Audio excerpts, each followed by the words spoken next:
My best friend's mom ruined everything and I let her. My name's Alex. I'm 22. I'm not the guy who breaks the rules, crosses lines, or makes reckless decisions. At least that's what I thought. Until her. She wasn't a stranger. She wasn't even someone I should have seen that way. She was Megan, Nick's mom, my best friend's mother. Nick and I had been close since high school.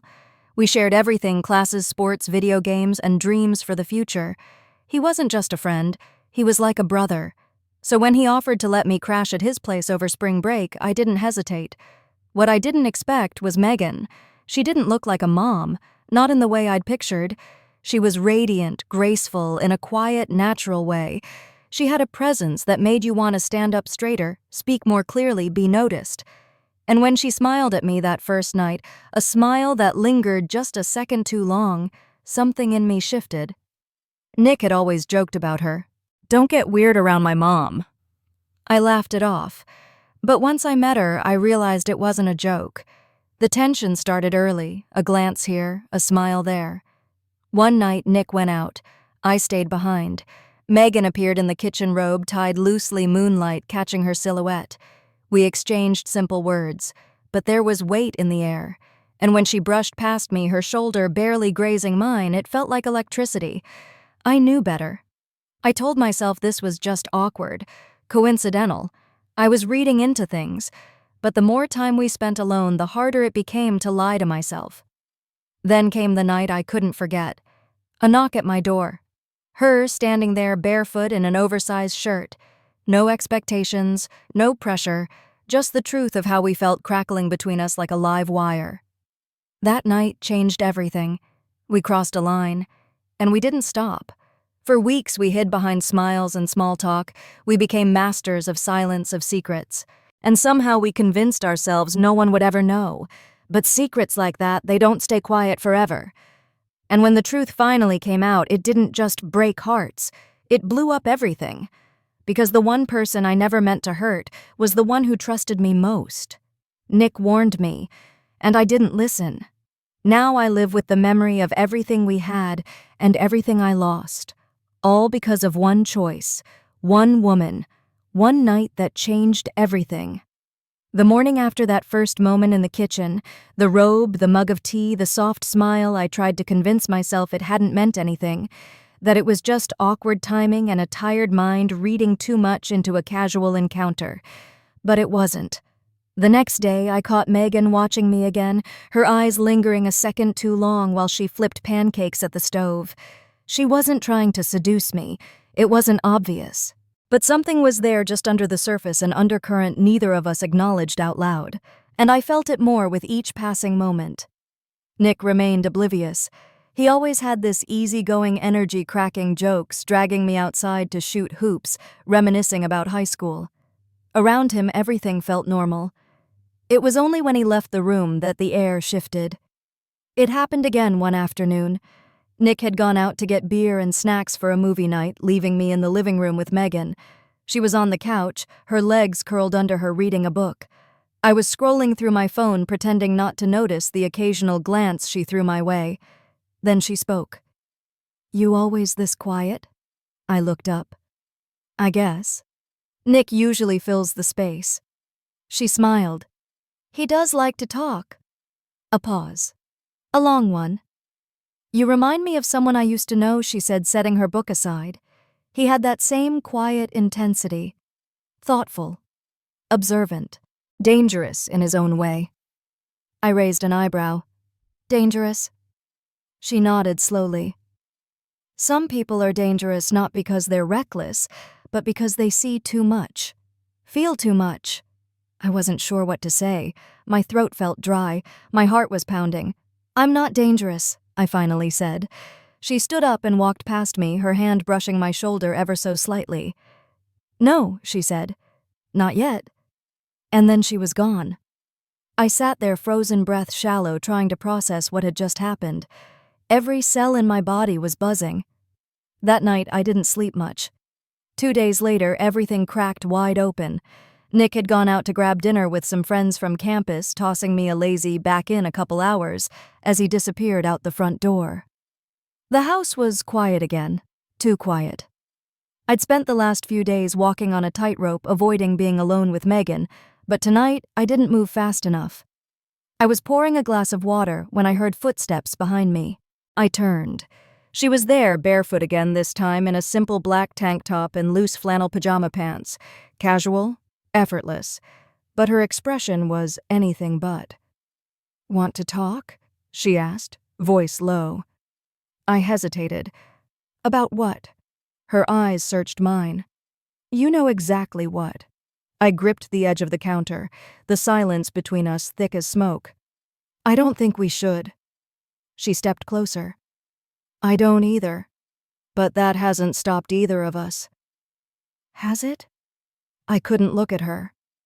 Every time I did, my resolve cracked. My stomach turned with guilt, but something deeper pulled me toward her, an ache I couldn't explain. Megan leaned against the island counter just a few inches away. "Do you really think this is just about attraction?" I didn't answer. I didn't have to. She took a deep breath. "You make me feel seen, Alex. Like I'm not just someone's mom, someone's ex-wife, someone who's supposed to have it all together. You talk to me like I'm a person. And I can't remember the last time someone did that." My chest tightened. I'd been telling myself this was a crush, a stupid mistake. But it wasn't. It was connection, real and dangerous. Nick would hate me if he knew, I said quietly. She nodded. He'd hate me more. We stood there, both knowing where this was going, and neither of us stopping it. Then she reached out and took my hand, lightly, gently, like she was testing the moment. "You can pull away," she whispered. But I didn't. Instead, I let my fingers lace with hers. I stepped closer. Her breath hitched. And then we kissed. It wasn't rushed. It wasn't frantic. It was slow, quiet, like we were both savoring something we knew we shouldn't be tasting. The world blurred. Time stopped. When we finally pulled apart, her forehead rested against mine. "What are we doing?" she whispered. "Falling," I said. We didn't sleep together that night. She pulled away first. Said she needed time to think. Said it wasn't the moment. But the next day something had changed. We moved around the house differently. We were careful, yes, but the tension was undeniable. We brushed too close in hallways, shared glances over dinner. And when Nick left to run errands or hit the gym, Megan and I were drawn to each other like gravity. The next time it happened, it was raining. Nick had gone out some last-minute meeting with a professor. Megan and I were in the kitchen. She was cooking. I was supposed to be helping, but all I could focus on was the way the rain hit the windows, the way her blouse clung ever so slightly to her back, the soft way she laughed when I cracked a dumb joke. Then she spilled a bit of wine on the counter and reached over me to grab a towel. We froze. My hand was already on the towel. Hers landed on top of mine. She didn't move it. "Alex," she whispered. I turned to her. "Yeah." And then she kissed me again, harder this time. Urgent. Desperate. I pulled her close, hands in her hair, hers clutching at my shirt. We didn't stop ourselves. We didn't even try. That night it happened. It was raw, intimate, messy, and it changed everything. Afterward, as we lay tangled in her bed, silence thick between us, I knew there was no going back. "I'm not sorry," she said, tracing patterns on my chest. "Me neither," I replied, but we both knew sooner or later someone would pay for this. And it wouldn't just be us. Nick never suspected a thing, at least not at first. After that night, Megan and I became experts at pretending, at timing, at hiding. We built an entire language out of small glances and subtle gestures. A look across the living room, a hand brushing mine under the breakfast table, a text message sent from one floor above kitchen. 5 minutes. Don't let him hear you. It was thrilling, terrifying, addictive. We never talked about what it meant. We never used words like relationship or feelings. Maybe because saying them out loud would have made it real. Too real. Nick was oblivious, or maybe he didn't want to see it. He'd talk to me about girls he was texting, new games he was into, finals, stress. Meanwhile, I was walking through his house like a thief, and Megan, she wore that guilt-like perfume invisible to him, overwhelming to me. One Saturday, Megan drove Nick to a study session while I stayed behind. The moment her tires were out of the driveway, she sent one word, upstairs. By the time I reached her room, she was already pulling me in, our mouths crashing together like it was the last breath either of us would get. We didn't even make it to the bed. The hallway wall did just fine. We spent the entire afternoon in her sheets. No words, just silent skin and something burning too hot to name. That night, Nick came home raving about a new ramen spot they'd tried near campus. I sat on the couch nodding, pretending to laugh. Megan handed him a bowl of popcorn like nothing had happened. I couldn't believe how easy she'd made this look, but it wasn't easy for her. Not really. One night I woke up to find her sitting on the edge of my bed, her hands in her lap, her eyes distant. "What's wrong?" I whispered. She didn't look at me. "I used to be someone else," she said quietly. "Someone good. I had dreams. I used to want a real future." I sat up, touching her shoulder. "You still can." She looked at me then. Not like this. But she didn't leave. And neither did I. We were spiraling and we both knew it. But when something feels like oxygen, you don't stop to ask whether it's poison. Then came that weekend. Nick was planning a getaway with some college friends. A cabin trip grilling fishing guys being guys. He asked me to come. I almost said yes. But Megan was behind him in the kitchen, her eyes locked on mine, silently pleading. So I lied. "I've got work. Can't get out of it." Nick shrugged, disappointed but understanding. "All right, man. Guess we'll catch up when I'm back." He hugged me on the way out, told me to take care of his mom while he was gone. It felt like getting punched in the chest. When the door closed and his car disappeared down the street, Megan walked toward me and just whispered, "No more pretending." That weekend was a blur.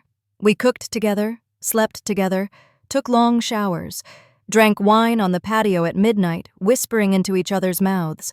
At one point, Megan turned to me and said, "This is what I always wanted.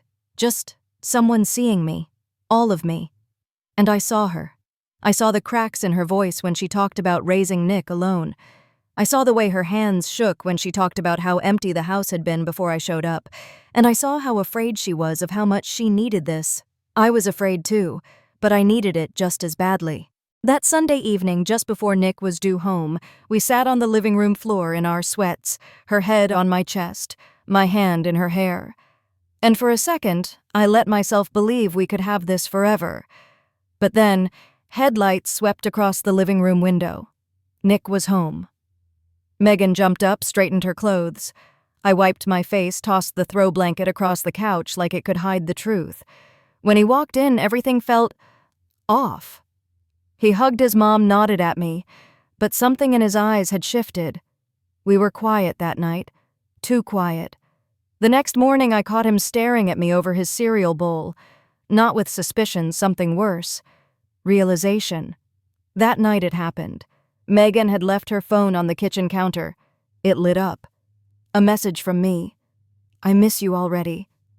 I didn't know he saw it. Not until the screaming started. I was in the bathroom brushing my teeth when I heard his voice explode from the hallway. "Are you serious?" I ran out. He was in the kitchen, phone in hand, eyes wide, breath ragged. Megan stood there, frozen, mouth parted, like all her bones had turned to glass. Nick turned to me, fire in his chest. "My best friend." "You slept with my mom?"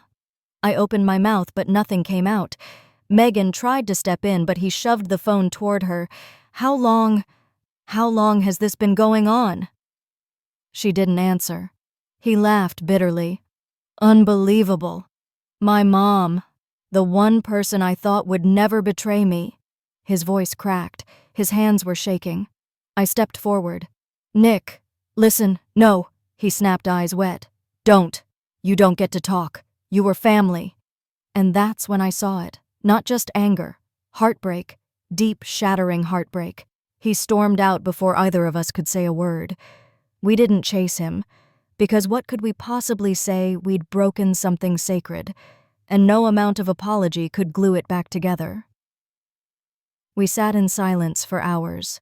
Megan curled up on the couch, her face pale, her eyes hollow. I sat on the floor numb, unable to feel anything except the crushing weight of what we'd done. Eventually, she said it. "You need to go." I nodded. No argument, no begging. I packed my things, quietly. When I reached the door, she was standing in the hallway, arms crossed, tears streaking her cheeks. "I don't regret what we had," she whispered. I nodded. Neither do I. But I still walked out, because love isn't always enough, especially when it burns everything around you to the ground. I never saw Nick again after that day. Not in person, not online, not even in passing. It was like he erased me, like I'd died, and he refused to visit the grave. And honestly, I understood. There are betrayals that leave bruises, and then there are the kind that leave scars so deep you can't touch them without bleeding all over again. What I did wasn't just wrong, it was unforgivable. I crossed a line that should have never even existed. I destroyed the one person who trusted me like a brother. As for Megan, she eventually moved. I heard through someone at school that she sold the house a few months later, said she wanted a fresh start. I never reached out, never called, never showed up at her door. We both knew there was nothing left to say.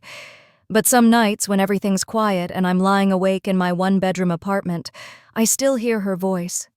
I still see the way her eyes softened when she looked at me like I was the only person who ever really saw her. And in those moments, I don't feel shame. I feel loss.